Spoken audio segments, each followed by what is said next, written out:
Hello बच्चों, once again welcome you all in Sakshi classes. तो अब हम लोग इलेक्ट्रिसिटी में लेक्चर देखेंगे, electric potential and potential difference. इससे पहले आप क्या पढ़ चुके हो, एक बार रिमाइंड कर लो।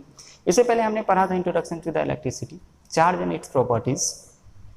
देन फिर हमने देखा कूलम्ब फोर्स, कि दो चार्ज के बीच जो फोर्स लगते हैं उसको हम कूलम्ब फोर्स बोलते हैं, इलेक्ट्रिक फोर्स बोलते हैं। एंड देन हमने पढ़ा था इलेक्ट्रिक फील्ड, फिर इलेक्ट्रिक फील्ड लाइंस देखा था। ये सारा चीज़ हम लोग डिटेल से देखे थे, ठीक है। फिर इसके बाद आपको इलेक्ट्रिक वर्क डन भी बताया। तो ये सब कुछ जो टॉपिक्स थे ये थोड़ा सा आपका एडवांस टॉपिक था, ठीक है, बट आपको जानना जरूरी था ताकि आपको एक फुल कंसेप्ट मिल पाए, ठीक है, डिटेल आपको मिल पाए, ताकि आप अच्छे से कहीं आप बाहर जाओ या फिर कभी आप 11th-12th में जाओ, कोई कंपटीशन का एग्जाम दो तो आपको प्रॉब्लम नहीं। तो यहाँ तक जो आपके टॉपिक्स थे थोड़ा एडवांस टॉपिक थे।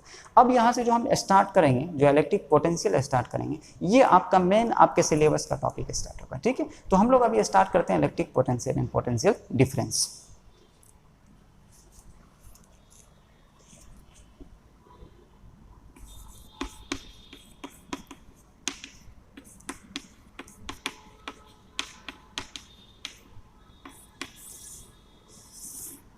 तो इसमें हम लोग आज क्या पढ़ेंगे, electric potential and potential difference. अब रही कि इलेक्ट्रिक पोटेंशियल होता क्या है, ठीक है, चलिए देखते हैं।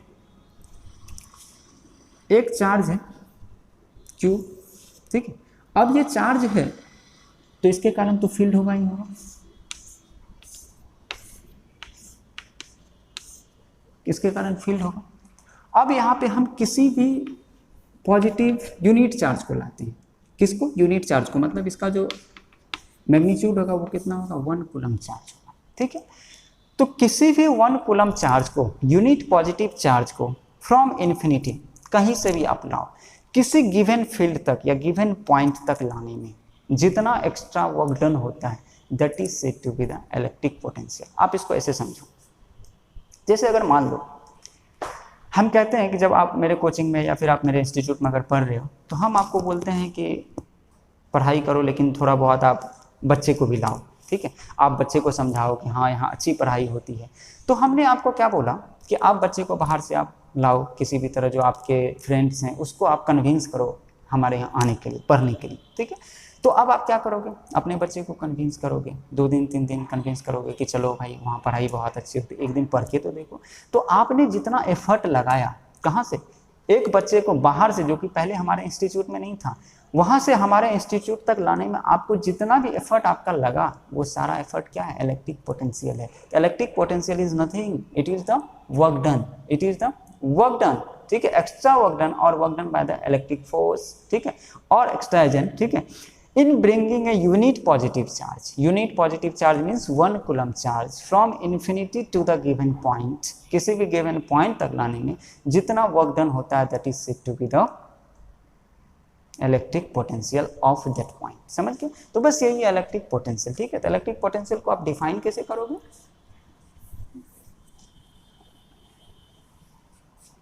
तो electric potential, the potential at a point is defined as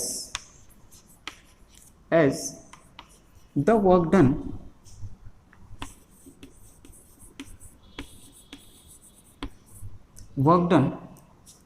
by आप इलेक्ट्रिक फोर्स भी कह सकते हो या सिंपली आप वर्क डन कह सकते हो, नो प्रॉब्लम, ठीक है, या एनी एक्सटर्नल एजेंट, ठीक है। वर्क डन इन ब्रिंगिंग, बाहर से लाने में, इन bringing a unit positive charge, unit positive charge मतलब जो चार्ज होगा वो कितना का होगा, 1 कूलम्ब का होगा। Unit positive charge from infinity to that point और टू द गिवन पॉइंट, ठीक है। तो electric potential is defined as a work done in bringing a unit positive charge from infinity to the point और to the given point, ठीक है, is said to be the electric potential. तो electric potential क्या है कि एक unit positive charge को 1 coulomb charge को आप इन्फिनिटी से किसी भी गिवन पॉइंट तक लाना चाहते हो, मतलब अगर ये पॉइंट है ए और हम यहाँ से चार्ज को 1 कूलम चार्ज को हम इस इन्फिनिटी से लेके यहाँ तक आते हैं, तो यहाँ तक लाने में जितना वर्क डन होगा वो वर्क डन क्या कहलाएगा, इलेक्ट्रिक पोटेंशियल कहलाएगा। ठीक है, या आप सिंपली कह सकते हो वर्क डन पर यूनिट चार्ज, वर्क डन पर unit charge in bringing a 1 coulomb charge, ठीक है, from infinity to the given point is said to be the electric potential. जो इलेक्ट्रिक पोटेंशियल को हम डिनोट करते हैं, V से डिनोट करेंगे, तो V इक्वल टू हम लोग लिखते हैं W/Q, वर्क डन पर unit test charge, work done पर यूनिट टेस्ट चार्ज। तो work done in bringing a 1 coulomb charge from infinity to the given point और unit positive charge from infinity to the given point is said to be the electric potential. तो electric potential आप simple example आप याद रखोगे तो I think electric potential clear हो जाएगा। ठीक है, तो आप पहले इसको डेफिनेशन को नोट डाउन करो। फिर इसके बाद क्या होता है, अगर हम इसके बारे में कुछ पॉइंट देखें तो जो इलेक्ट्रिक पोटेंशियल होता है ये स्केलर क्वांटिटी होता है। ये कैसा होता है, स्केलर क्वांटिटी होता है, इट इज स्केलर क्वांटिटी। ठीक है, अब बात रही कि इसका यूनिट क्या होगा, तो जो एसआई यूनिट होता है वर्क डन है, वर्क डन का यूनिट क्या होगा, जूल, और जो चार्ज है, चार्ज का यूनिट क्या होता है, कूलम, तो ऐसा यूनिट क्या हो जाएगा, जूल पर कूलम, क्या हो जाएगा, जूल पर कूलम, और इसको हम बोलते हैं वोल्ट, इसको क्या बोला जाता है, वोल्ट। ठीक है, तो जूल पर कूलम को बोला जाता है वोल्ट, तो ऐसा यूनिट क्या हो गया, वोल्ट। और जो सीजीएस यूनिट होता है ये इसका होता है सीजीएस यूनिट, ठीक है, ये होता है स्टेट वोल्ट, क्या होता है, स्टेट वोल्ट। जैसे आप वहाँ पे पढ़े थे कि जो एम्पियर का सीजीएस यूनिट होता है वो होता है स्टेट एम्पियर। ठीक है, यहाँ पे जो यूनिट होगा वोल्ट का, जो इलेक्ट्रिक पोटेंशियल का सीजीएस यूनिट क्या होता है, स्टेट वोल्ट। ठीक है, तो आप नोट डाउन करो इसको। अब देखो हम लोग ऐसा यूनिट देखे वोल्ट, और जो सीजीएस यूनिट था स्टेट वोल्ट था। 1 वोल्ट इक्वल टू होता है 1/300 स्टेट वोल्ट। ठीक है, तो ये वोल्ट और स्टेट वोल्ट में रिलेशन होता है, मतलब ऐसा यूनिट और सीजीएस यूनिट में। ठीक है, तो 1 वोल्ट इक्वल टू क्या होता है, 1/300 स्टेट वोल्ट। ठीक है, अब देखो V इक्वल टू हम लोग क्या पर है, WQ, मतलब आप यहाँ से कह सकते हो कि जो W इक्वल टू होगा वो क्या हो जाएगा, QV, means work done equal to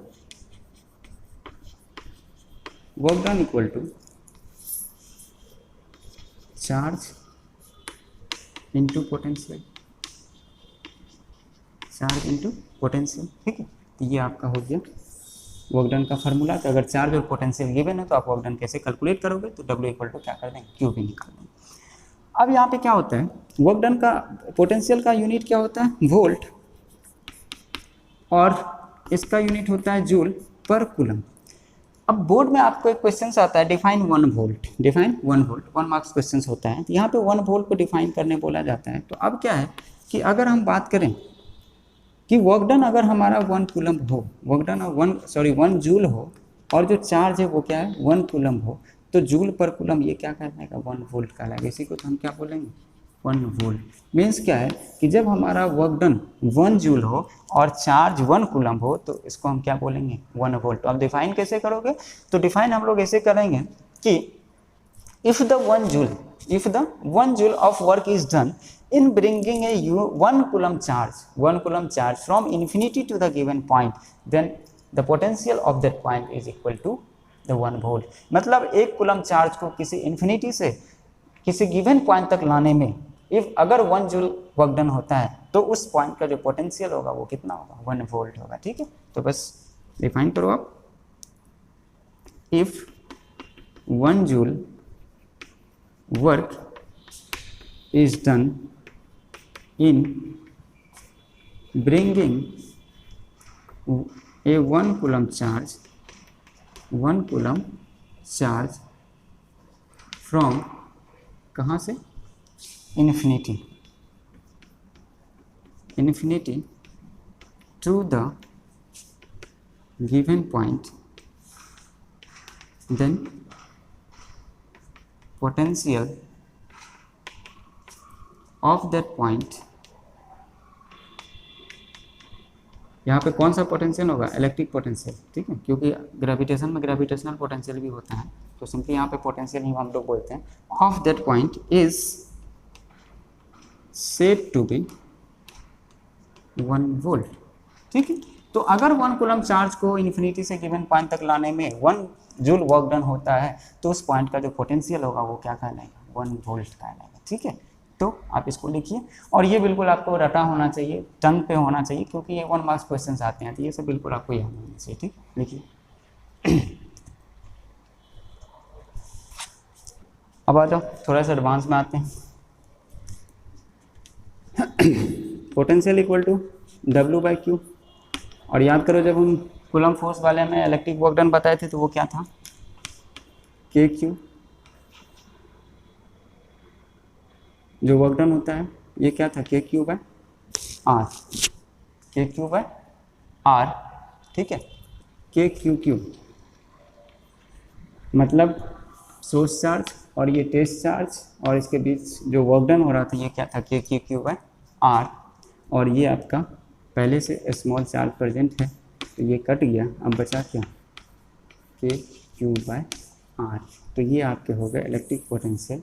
अगर आपका चार्ज गिवन हो और उस चार्ज के से किसी गिवन पॉइंट तक अगर मान लो कि कहेगा कि इस R डिस्टेंस पे, ठीक है, पोटेंशियल क्या होगा इस चार्ज का, तो ये आपका KQQ/R हो जाएगा, ठीक है। मतलब potential, electric potential of point charge या due to point charge, due to point charge at a distance R, ठीक है। तो R डिस्टेंस पे क्या पोटेंशियल होगा, ये आपका ये फार्मूला है, ठीक है। अब आता है इलेक्ट्रिक पोटेंशियल डिफरेंस, क्या आता है, पोटेंशियल डिफरेंस, ठीक है। देखिए इलेक्ट्रिक पोटेंशियल जनरली डिफाइन नहीं होता, मतलब सिंगल, क्योंकि वहाँ पे एक रेफरेंस आपको इन्फिनिटी लेना होता है तभी डिफाइन कर सकते हो आप। पोटेंशियल डिफरेंस, ठीक, यहाँ पे क्या होता है कि वहाँ पे हम रेफरेंस इन्फिनिटी लेते हैं, मतलब एक जो हमारा पॉइंट होता है, रेफरेंस होता है, वो इन्फिनिटी होता है।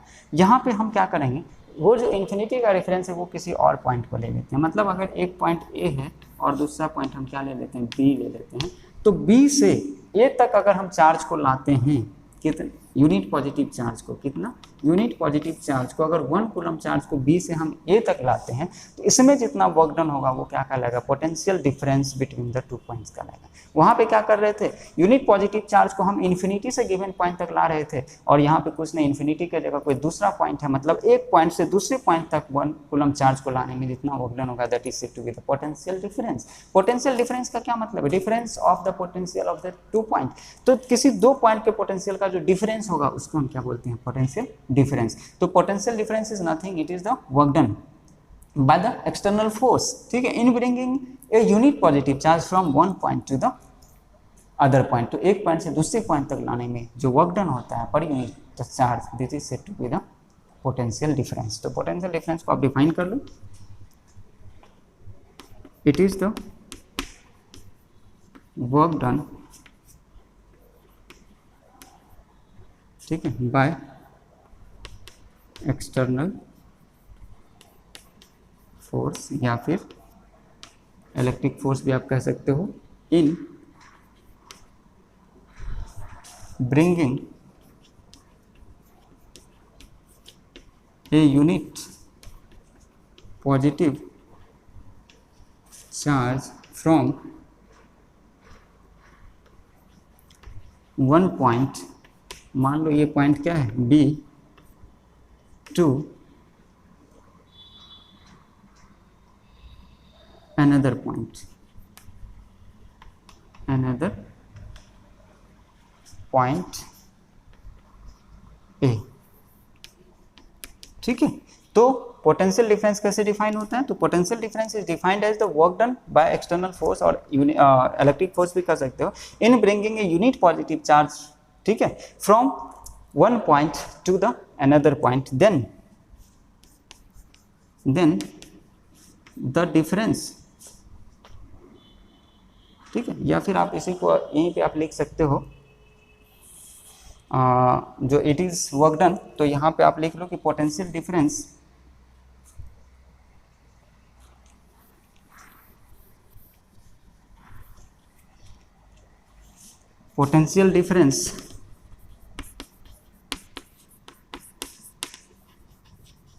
between 2 points is defined as, ठीक है। अब यहाँ के बाद ये आपका फिर इट इज खत्म हो जाएगा, defined as the work done by external force, ठीक है। तो एग्जैक्ट डेफिनेशन बेटर ये होगा कि आप इस तरह से लिखो, अदरवाइज लैंग्वेज थोड़ा गड़बड़ हो जा रहा था। तो potential difference between 2 point is defined as the work done by the external force in bringing a unit positive charge, ठीक है, from one point to the another point. तो एक यूनिट पॉजिटिव चार्ज को एक पॉइंट से दूसरे point तक जो लाते हो, तो उसके बीच का जो पोटेंशियल डिफरेंस होगा, ठीक है, वो जो वर्क डन होगा, तो उसको हम क्या बोलेंगे, potential difference of that point, ठीक है। तो नोट डाउन करिए। मतलब आप यहाँ पे कर सकते हो कि जैसे अगर ए से बी ला रहे हैं तो V B minus B A equal to क्या हो जाएगा, W/Q, वर्क डन पर यूनिट चार्ज, ठीक है। यहाँ पे बी से हम ए पे ला रहे हैं, तो इसलिए V B minus V A. तो ये जो पोटेंशियल डिफरेंस हो गया, जो वर्क डन पर यूनिट चार्ज है, ये क्या पोटेंशियल डिफरेंस है, क्योंकि यहाँ से हम एक पॉइंट से दूसरे पॉइंट तक ला रहे हैं, बी से ए तक ला रहे हैं, ठीक है। नोट डाउन करिए। फर्दर यहाँ पे अब आपको पूछेगा definition of 1 volt potential difference. तो 1 वोल्ट पोटेंशियल डिफरेंस को कैसे डिफाइन करोगे, तो सेम कंडीशन है कि हमने यहाँ पे क्या लिखा था, V B minus V A equal to W/Q, मतलब यहाँ पे 1 जूल बाय 1 कूलम, ठीक है। तो ये क्या कहला जाएगा, 1 वोल्ट। मतलब आप डिफाइन कैसे करोगे 1 वोल्ट पोटेंशियल डिफरेंस को, तो 1 वोल्ट पोटेंशियल डिफरेंस, ठीक है, is the if the 1 joule is work, if 1 joule is work is done in bringing a 1 coulomb charge from one point to the other point, ठीक है, then the potential difference between that point or between the 2 point is equal to or said to be the 1 volt potential difference। तो एक point से दूसरे point तक 1 coulomb charge को लाने में अगर 1 जूल वर्क डन होता है, तो that is said to be the 1 volt potential difference. तो ठीक है, सिर्फ आप सारा चीज डेफिनेशन से हम लिखोगे, सिर्फ वहाँ पे क्या होगा कि वहाँ पे आप इन्फिनिटी से गिवन पॉइंट तक कर रहे थे, तो यहाँ पे हम क्या कहेंगे, from 1 point to the another point, ठीक है। बाकी सेम आपका डेफिनेशन हो जाएगा, ठीक है।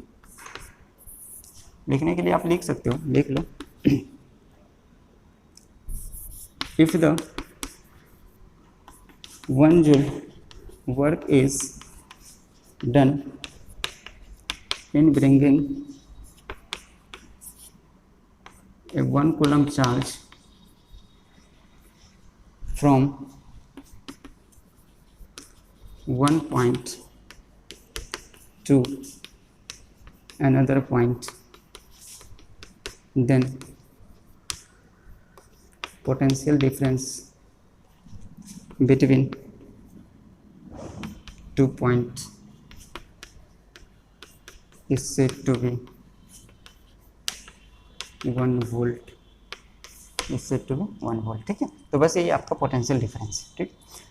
पोटेंशियल डिफरेंस भी दो तरह का हो सकता है, depending upon the nature of the charge, ठीक है। पॉजिटिव पोटेंशियल, इलेक्ट्रिक पोटेंशियल की अगर हम बात करें तो ये आपके पॉजिटिव भी हो सकते हैं और निगेटिव भी हो सकते हैं, ठीक है, depending upon the nature of charge, depending upon nature of charge, ठीक है। तो जो पोटेंशियल डिफरेंस या पोटेंशियल का टाइप हो सकता है, पॉजिटिव पोटेंशियल हो सकता है, नेगेटिव पोटेंशियल हो सकता है, डिपेंड करता है कि जैसा चार्ज होगा उस अकॉर्डिंग उसका पोटेंशियल का साइन हो जाएगा, ठीक है। तो बस आप इसको नोट डाउन कर लो। इसके बाद हम लोग देखते हैं इलेक्ट्रिक करंट। अब देखो, अब क्या हमारे पास इलेक्ट्रिक करंट। इलेक्ट्रिक करंट क्या होता है? इलेक्ट्रिक करंट है rate of flow of charge through any cross section. कोई भी क्रॉस सेक्शन आप वायर ले लो, ठीक है, उसके थ्रू जो चार्ज का फ्लो का रेट होगा ना, उसी को हम बोलते हैं इलेक्ट्रिक करंट। तो इलेक्ट्रिक करंट क्या है? The rate of flow of charge, the rate of flow of charge with respect to time, with respect to time through a cross section, through a cross section is said to be electric current. ठीक है, तो किसी भी cross section आप wire ले लो, एक मान लो कि ये क्रॉस सेक्शन वायर है, ठीक है,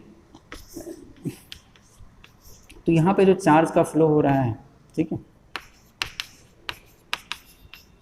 चार्ज का जो फ्लो हो रहा है किस रेट से हो रहा है विथ रिस्पेक्ट टू टाइम, इसी का फ्लो ऑफ चार्ज को हम क्या कहते हैं, rate of flow of charge is said to be the electric current. मतलब इलेक्ट्रिक करंट को हम लोग दिखाते हैं आई से, ठीक है, जो सिंबल होता है वो क्या होगा, आई, तो आई इक्वल टू क्या हो जाएगा, क्यू बाय टी, ठीक है, चार्ज पर यूनिट टाइम, चार्ज पर unit time, the rate of flow of charge. क्योंकि हम लोग यहाँ पे एवरेज करंट निकालते हैं, इसके लिए हम क्या लिख सकते हैं, delta Q by delta T, मतलब ये आपका चार्ज हो गया टोटल, ठीक है, और total charge by total time, ये एवरेज करंट हो गया, इसको हम क्या बोलते हैं, एवरेज करंट, एवरेज करंट। और आप जानते हो Q इक्वल टू क्या होता है, NE, तो NE बाय टी भी आप कह सकते हो, ये सब के सब क्या है, चार्ज निकालने, करंट निकालने के फॉर्मूले, ठीक है।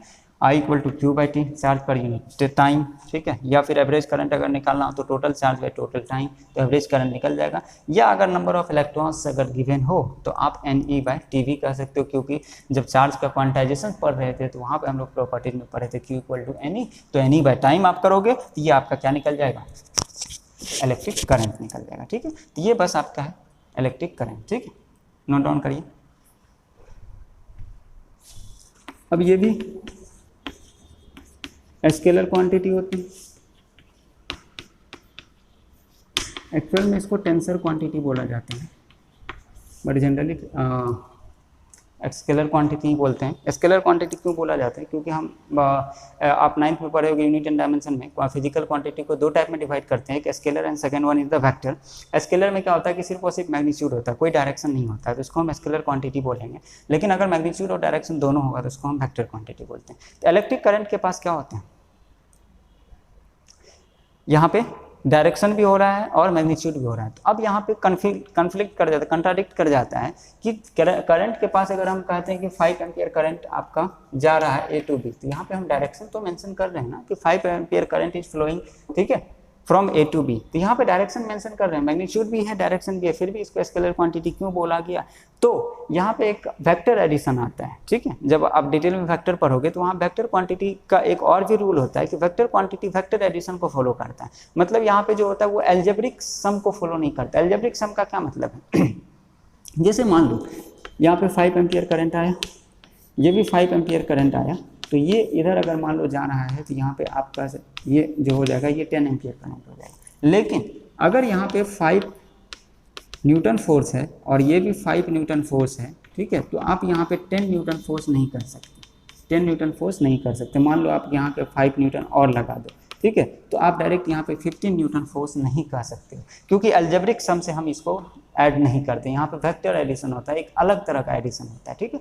तो अगर वेक्टर एडिशन को फॉलो कर रहा है तो उसको हम वेक्टर क्वांटिटी को लेंगे, और अगर एल्जेब्रिक समेशन को फॉलो कर रहा है तो वो क्या है, स्केलर क्वांटिटी है। तो यहाँ पे देखो मैग्नीट्यूड और डायरेक्शन दोनों है, लेकिन इसका जो सम होता है, समेशन होता है, ये एल्जेब्रिक रूल को फॉलो करता है, वेक्टर एडिशन को फॉलो नहीं करता है, इसलिए ये क्या है, स्केलर क्वांटिटी कहते हैं, ठीक है। बट ऐसे क्वांटिटी जो कि ना स्केलर हो ना वेक्टर हो, इसको हम टेंसर बोलते हैं। तो यहाँ पे एक तरह का तो यही है ना, मैग्नीट्यूड और डायरेक्शन दोनों है, तो ये तो वेक्टर भी नहीं है और स्केलर भी नहीं है, क्योंकि स्केलर के लिए सिर्फ और सिर्फ मैग्नीट्यूड होना चाहिए, तो मैग्नीट्यूड डायरेक्शन दोनों है। तो अगर जो ना तो स्केलर हो ना वेक्टर हो, ऐसे क्वांटिटी को हम टेंसर कहते हैं। तो इलेक्ट्रिक करंट रियल में टेंसर होता है, लेकिन जनरली इसको हम स्केलर क्वांटिटी से ही जानते हैं, ठीक है।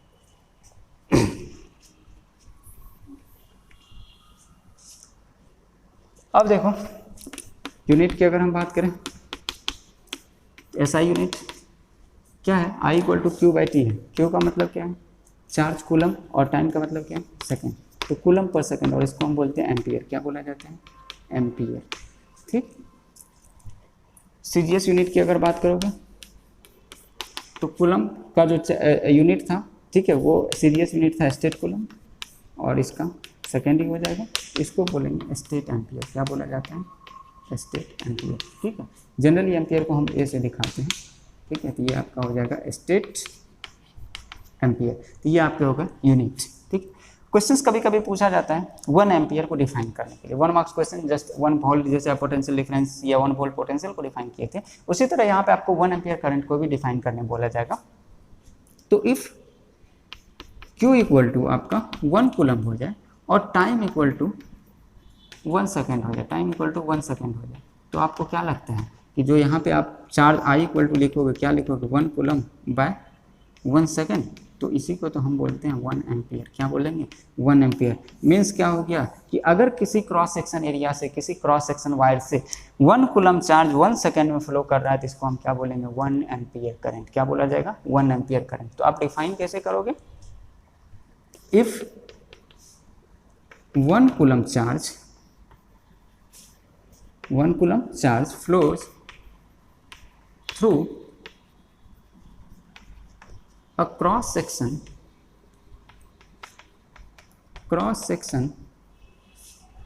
up to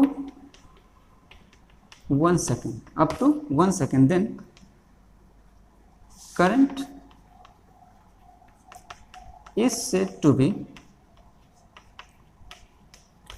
1 ampere. ठीक है, तो अगर किसी क्रॉस सेक्शन से 1 कूलम चार्ज 1 सेकंड तक फ्लो करता है तो इलेक्ट्रिक करंट वहाँ पे कितना होगा? हमारा 1 एम्पियर होगा। तो बस यही है 1 एम्पियर को डिफाइन करने के लिए। ठीक, नोट डाउन करिए।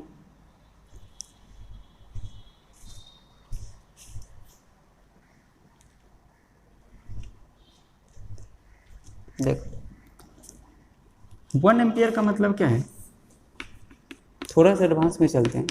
1 एम्पियर का मतलब है 6.25 into 10 to the power 18 electrons flows through a cross section in 1 second। ठीक है, मतलब अगर 1 एम्पियर चार्ज बोला जाता है तो इसका मतलब ये है कि किसी भी क्रॉस सेक्शन से 1 सेकंड में कितना इलेक्ट्रॉन फ्लो हो रहा है? 6.25 into 10 to the power 18 electron flow हो रहा है। कैसे? तो Q इक्वल टू क्या होता है? NE। यहाँ से हमें क्या चाहिए? नंबर ऑफ इलेक्ट्रॉन चाहिए। तो N इक्वल टू क्या हो जाएगा? Q by E। Q क्या है? 1 कूलम, और इलेक्ट्रॉन का चार्ज आपको पता है 1.6 into 10 to the power minus 19 coulomb. ठीक है, तो यहाँ से जो नंबर आ जाएगा ये हो जाएगा 6.25 इंटू 10 टू द पावर 18। समझ गए? तो 1 कूलम चार्ज, ये कितना? 1 कूलम चार्ज अगर 1 सेकंड में फ्लो कर रहा है तो 1 कूलम चार्ज का मतलब क्या है? 6.25 into 10 to the power 18 electrons. तो किसी भी क्रॉस सेक्शन से अगर 1 कूलम चार्ज फ्लो कर रहा है तो इसका मतलब 6.25 into 10 to the power 18 electron flow कर रहा है। तो अगर इतना 1 सेकंड में फ्लो करता है तो जो करंट होगा वो कितना होगा? 1 एम्पियर करंट होगा। ठीक है, तो बस ये आपका है। इसके बाद डायरेक्शन लिया जाता है करंट का कि आप डायरेक्शन किधर लोगे। तो जो डायरेक्शन लिया जाता है ये कंसीडर किया जाता है पॉजिटिव चार्ज के फ्लो के डायरेक्शन में। ठीक है, तो द कन्वेंशनल, मतलब जो माना गया है conventional direction of electric current is taken in the direction of positive charge, that is opposite to the flow of electron, opposite to the flow of electron। देखो कैसे, अब मान लो कि ये एक क्रॉस सेक्शन है,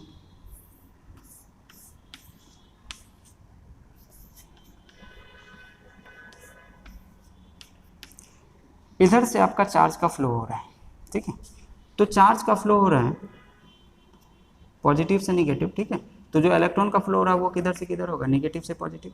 जो इलेक्ट्रॉन का फ्लो होगा वो नेगेटिव से पॉजिटिव होगा। तो ये नेगेटिव टर्मिनल है, माइनस माइनस, और ये क्या? Plus plus. तो जो इलेक्ट्रॉन का फ्लो होगा वो किधर होगा? नेगेटिव। ठीक है, इलेक्ट्रॉन नेगेटिव से पॉजिटिव।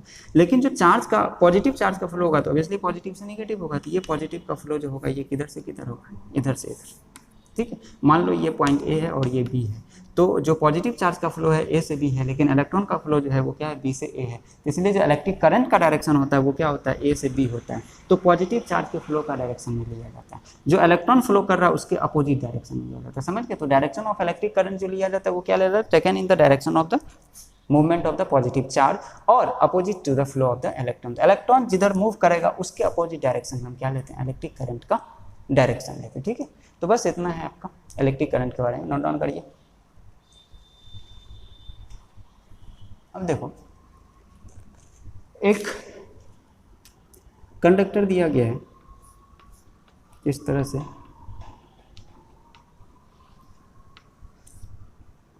और इसका थिकनेस क्या होता चला जा रहा है, बढ़ता चला जा रहा है। थिकनेस क्या होता चला जा रहा है, बढ़ता चला जा रहा है। ठीक है, अब मान लो ये एक कंडक्टर है, इसमें क्या होता है कि अगर कोई गिवन कंडक्टर है, मान दो कि अब ये हम एक चौक लेते हैं, तो ये गिवन कंडक्टर, इसका रेसिस्टेंस गिवन होगा, फिक्स होगा रेसिस्टेंस। ठीक है, चाहे अब हो सकता है कि ये पहले इसका थोड़ा सा थिकनेस हो, फिर इसके बाद थिकनेस इसका इंक्रीज हो रहा हो, तो यहाँ पे ठीक यही हो रहा है, मतलब थिकनेस यहाँ पे क्या हो जा रहा है, इंक्रीज होता चला जा रहा है। तो जो थिकनेस यहाँ पे इंक्रीज हो रहा है तो इससे हमें कोई फर्क नहीं पड़ता। जो गिवन कंडक्टर है, इस गिवन कंडक्टर का रेसिस्टेंस टोटल कितना दिया गया है, आर दिया गया है। तो यहाँ पे क्या होता है कि इलेक्ट्रिक करंट जो होता है वो क्या होता है, सेम होता है। मीन्स अगर इस सेगमेंट को ए लेते हो, इसको बी लेते हो और इसको सी लेते हो, यहाँ पे अगर आई ए है और यहाँ पे आप आई बी है और यहाँ पे क्या है, आई सी है, तो जो आई ए होगा ये क्या हो जाएगा, आई बी इक्वल टू क्या हो जाएगा, आई सी। मीन्स जो करंट होगा through a given cross section area it will be same or will remain constant irrespective of the area। समझ गए? तो क्या है कि current for a given conductor remains same irrespective of their area. ठीक है, चाहे उसका एरिया आप चेंज कर दो कोई फर्क नहीं पड़ता है। ठीक है, जो उसका करंट होगा सारे पार्ट में क्या होने, सेम होने, क्योंकि कंडक्टर का रेसिस्टेंस फिक्स है, टोटल जो भी रेसिस्टेंस है तो उतना ही तो चार्ज उसमें फ्लो करेगा।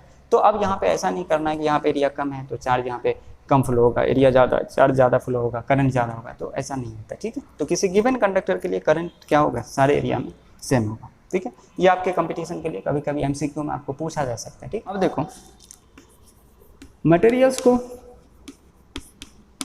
हम मेनली 3 टाइप में डिवाइड करते हैं, कंडक्टर, इंसुलेटर एंड सेमीकंडक्टर ठीक है, एक सुपर कंडक्टर भी होता है, देखते हैं। कंडक्टर क्या होता है, सिंपल सी बात है कि जो मटेरियल इलेक्ट्रिक करंट का फ्लो को अलाउ करेगा उसको हम क्या कहेंगे, कंडक्टर।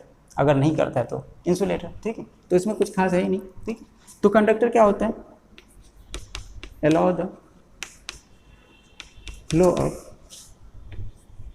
इलेक्ट्रिक करंट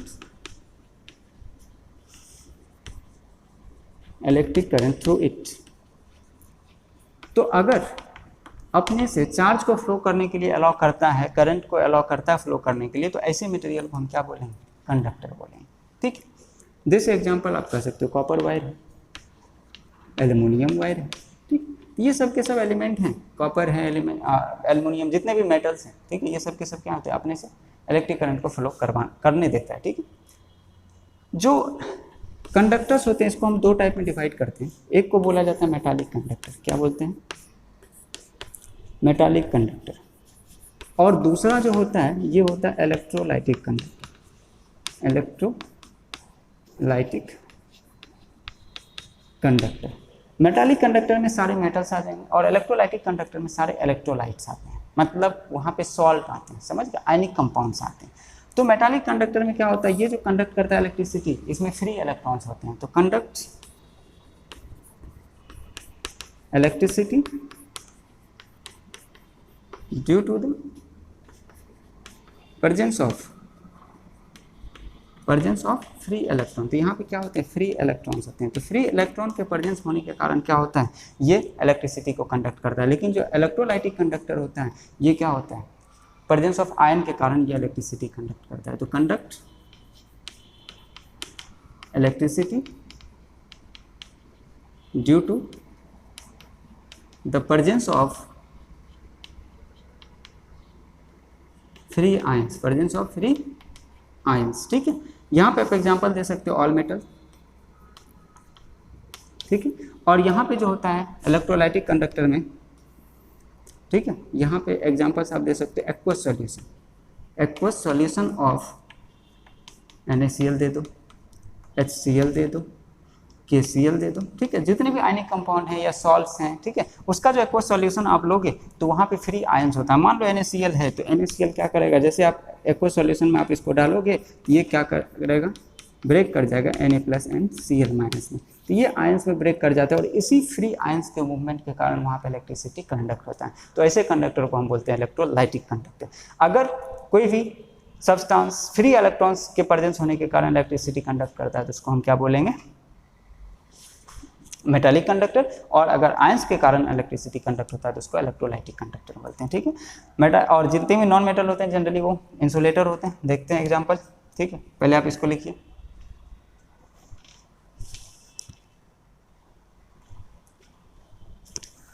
अब इसके बाद है हमारा इंसुलेटर। इंसुलेटर क्या करते हैं, do not allow the electricity to pass through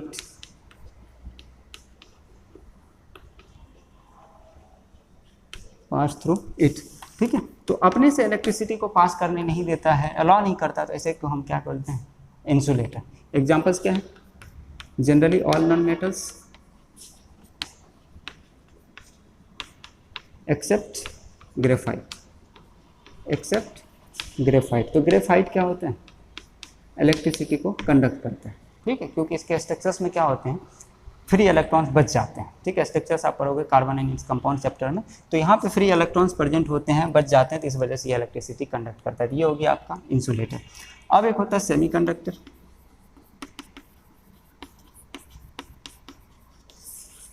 semiconductor को हम डिफाइन करते हैं कि the material which doesn't conduct electricity at normal temperature,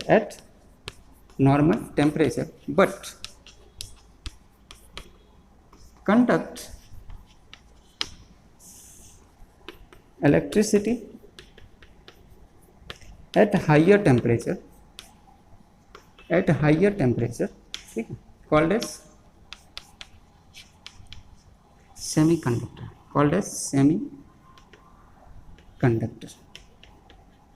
ठीक है। यहाँ पे एग्जांपल होता है जर्मेनियम, गैलियम, तो ये सब के सब एग्जांपल, सिलिकॉन कह सकते हो। ठीक है, तो ये सब क्या है, सेमीकंडक्टर। तो सेमीकंडक्टर क्या होता है, जो नॉर्मल टेम्परेचर होता है, ठीक है, एनवायरनमेंट का नॉर्मल टेम्परेचर, उस पर इलेक्ट्रिसिटी कंडक्ट नहीं करता, लेकिन जैसे आप टेम्परेचर इंक्रीज करोगे तो वो इलेक्ट्रिसिटी कंडक्ट करने लगता है। ठीक है, तो ऐसे मटेरियल को हम बोलेंगे सेमीकंडक्टर। ऐसा होता क्यों है, तो ये आप 12th में जाके पढ़ोगे डिटेल में कि इसमें एनर्जी बैंड थ्योरी होता है। मतलब यहाँ पे दो तरह के बैंड होते हैं। ठीक है, एक को हम बोलते हैं कंडक्शन बैंड, इसको क्या बोला जाता है, कंडक्शन बैंड, और एक को बोलते हैं वायलेंस बैंड। क्या बोला जाता है, वायलेंस बैंड। ठीक है, तो वायलेंस बैंड में क्या होते हैं, वायलेंस इलेक्ट्रॉन होते हैं। क्या होंगे, वायलेंस इलेक्ट्रॉन होंगे, और कंडक्शन बैंड खाली होता है। तो कोई भी मटेरियल तभी इलेक्ट्रिसिटी कंडक्ट करता है जब वायलेंस बैंड से इलेक्ट्रॉन कहाँ मूव कर जाता है, कंडक्शन बैंड पे। ठीक है, और इसके जो बीच का गैप होता है, इस बीच गैप बोलते हैं एनर्जी गैप। क्या बोलते हैं इसको हम लोग, एनर्जी गैप। तो ये एनर्जी गैप के कारण ये वायलेंस इलेक्ट्रॉन अगर ये कंडक्शन बैंड में मूव करता है तो ही कोई भी सब्सटेंस इलेक्ट्रिसिटी कंडक्ट करेगा। ठीक है, ये एनर्जी बैंड थ्योरी का कहना है। अब क्या होता है, जो कंडक्टर की बात करें तो कंडक्टर में ये जो होता है एनर्जी गैप बहुत कम होता है, तो ये इजीली एक दूसरे पे क्या कर जाता है, ओवरलैप कर जाता है। तो ओवरलैप कर जाएगा तो वैलेंस बैंड का जो इलेक्ट्रॉन है वो कंडक्शन बैंड में इजीली चल जाएगा। तो ये इजीली इलेक्ट्रिसिटी कंडक्ट कर देता है, कौन सा कंडक्टर। इंसुलेटर के बीच क्या होता है, ये एनर्जी गैप बहुत ज़्यादा होता है, तो बहुत ज़्यादा हो जाने की वजह से क्या होता है कि ये वैलेंस बैंड कभी भी कंडक्शन बैंड पे ओवरलैप नहीं कर पाता है, मतलब इसका इलेक्ट्रॉन कभी भी कंडक्शन बैंड में नहीं आ पाएगा, इलेक्ट्रिसिटी कंडक्ट नहीं करेगा। लेकिन सेमीकंडक्टर में जो एनर्जी गैप होता है थोड़ा सा ज़्यादा होता है। नॉर्मल टेम्परेचर पे कंडक्शन बैंड का, वैलेंस बैंड का इलेक्ट्रॉन इसमें नहीं जा पाता, लेकिन जैसे आप टेम्परेचर बढ़ाते हो तो इसके बीच का एनर्जी गैप खत्म हो जाता है और धीरे धीरे धीरे धीरे वैलेंस बैंड जाके कंडक्शन बैंड में ओवरलैप कर जाता है, इसलिए इसका इलेक्ट्रॉन कंडक्शन बैंड में चला जाता है, फिर इलेक्ट्रिसिटी को कंडक्ट करने लगता है। तो बस इस वजह से सेमीकंडक्टर नॉर्मल टेम्परेचर पे क्या होता है, इलेक्ट्रिसिटी को कंडक्ट नहीं करता, लेकिन हाइयर टेम्परेचर पर इलेक्ट्रिसिटी कंडक्ट करता है, ठीक है। अब इसमें एक होता है सुपर कंडक्टर, ये बेटर होगा जब हम ओम्स लॉ पढ़ेंगे और वहाँ पे जब रेसिस्टेंस पढ़ेंगे तो वहाँ पे हम लोग सुपर कंडक्टर पढ़ेंगे, तो वहाँ आपको ज़्यादा अच्छे से समझ में आएगा। एक्चुअली सुपर कंडक्टर हम लोग उसको कहते हैं जिसका रेसिस्टेंस बिल्कुल जीरो हो जाता है, ठीक है। ऐसा होता नहीं है प्रैक्टिकली, लेकिन मान लिया जाता है कि अगर जीरो हो जाए तो ऐसे कंडक्टर को हम कहते हैं सुपर कंडक्टर, ठीक है। इसको ओम्स लॉ के बाद पढ़ेंगे, तो नेक्स्ट लॉ में हम लेक्चर में हम लोग ओम्स लॉ पढ़ेंगे। आज का क्लास यहीं तक रहने दीजिए, ठीक है, क्योंकि ओम्स लॉ भी अभी पढ़ेंगे तो फिर उसमें थोड़ा सा टाइम लगेगा, तो बेटर है कि उसको हम एक सेपरेट लेक्चर में ही पढ़ें। आज का क्लास यहीं तक, ऑल द वेरी बेस्ट, पढ़ते रहिए अच्छे से, ठीक है, और आप सारे लेक्चर को अच्छे से देखिए, ठीक है, कमेंट जरूर करिएगा। Thank you.